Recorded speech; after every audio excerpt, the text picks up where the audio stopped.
Halo anak-anak, apa kabar? Semoga kalian semua dalam keadaan sehat dan selalu dilindungi oleh Tuhan. Dalam pembelajaran yang lalu, kita sudah belajar mengenai besar sudut pada garis yang berpotongan. Hari ini, kita akan belajar lebih lanjut dalam sudut yang sehadap dan sudut yang bertolak belakang.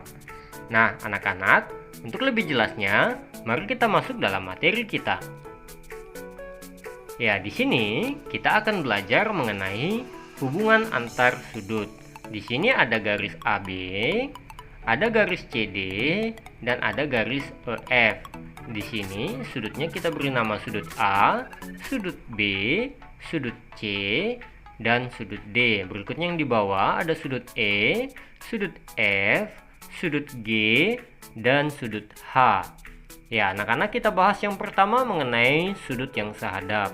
Sudut yang sehadap adalah sudut yang menghadap ke arah yang sama. Nah, sudut yang sehadap ini mempunyai besar sudut yang sama. Misalnya sudut A. Sudut A ini kan menghadap ke kiri atas. Maka kita cari juga yang sama-sama menghadap ke kiri atas, yaitu sudut E.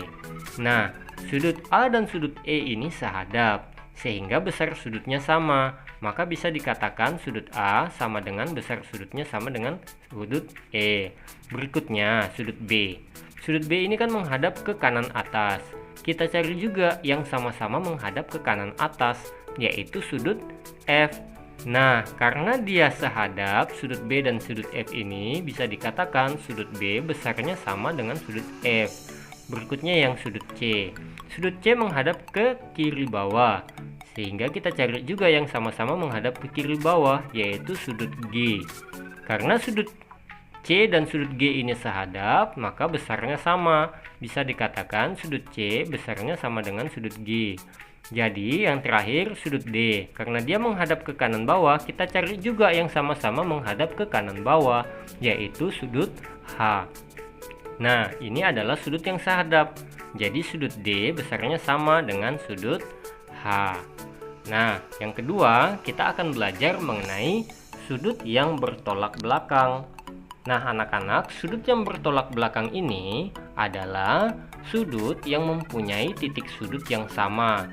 Hanya saja mereka saling bertolak belakang atau saling membelakangi. Nah, sudut-sudut yang bertolak belakang ini juga itu mempunyai besar sudut yang sama. Misalnya, sudut A ini kan menghadap ke kiri atas. Jadi kita cari yang berlawanan dari dia adalah sudut yang menghadap ke kanan bawah, yaitu sudut D. Karena dia bertolak belakang, maka sudut A dan sudut D ini besarnya sama. Nah, berikutnya lagi, sudut B. Sudut B ini kan menghadap ke kanan atas. Maka yang bertolak belakang dengan dia adalah sudut yang menghadap ke kiri bawah, yaitu sudut C. Maka bisa dikatakan besar sudutnya sama. Nah, berikutnya lagi sudut E. Sudut E kan menghadap ke kiri atas. Kita cari juga yang sama-sama menghadap ke kanan bawah. Nah, ini bertolak belakang. Nah, ini besarnya sama.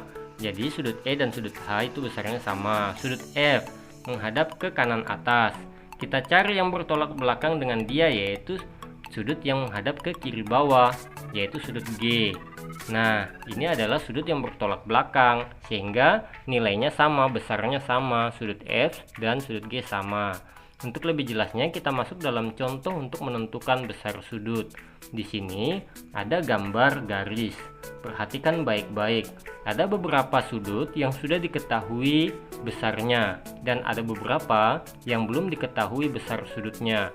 Untuk itu, kita akan mencari tahu berapa besar sudut yang belum diketahui itu dengan konsep yang telah kita pelajari di awal tadi.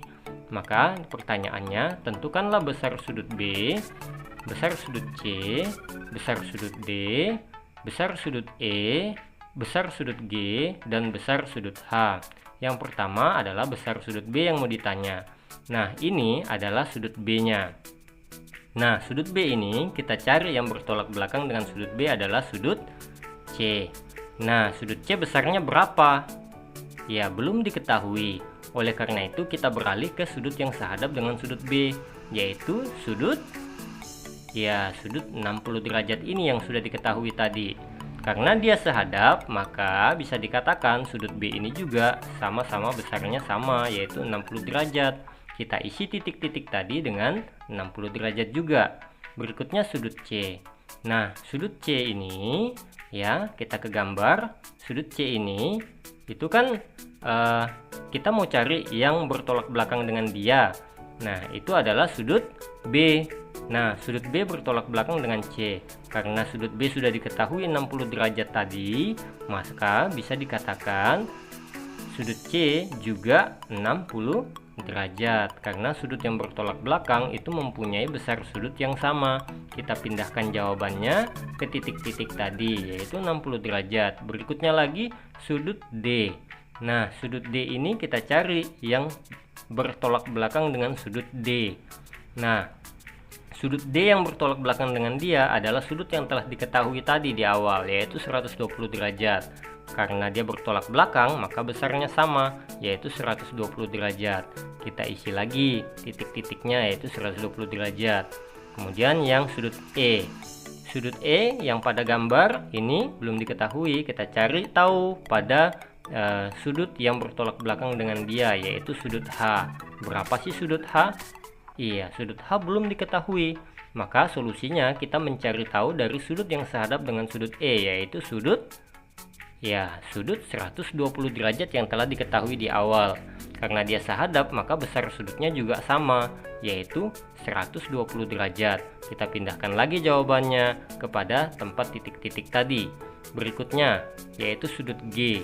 Nah, sudut G ini langkah pertama kita cari tahu juga sudut yang bertolak belakang dengan sudut G, yaitu sudut, ya sudah diketahui ya, itu adalah sudut 60 derajat. Karena dia bertolak belakang, pasti nilainya juga sama, yaitu 60 derajat. Maka kita pindahkan juga jawabannya ke tempat titik-titik tadi. Yang terakhir sudut H. Perhatikan gambarnya lagi kembali. Sudut H di sini. Nah, sudut H ini kita cari juga yang pertama ialah sudut yang bertolak belakang dengan dia adalah sudut E. Nah, sudut E ini juga sudah diketahui, yaitu besar sudutnya 120 derajat.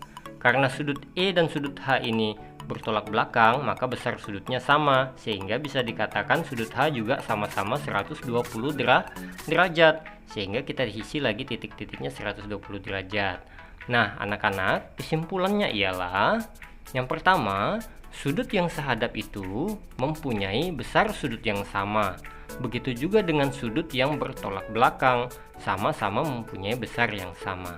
Oke, cukup dulu pembelajaran kita hari ini. Semoga bermanfaat dan semoga dapat menolong kalian. Terima kasih.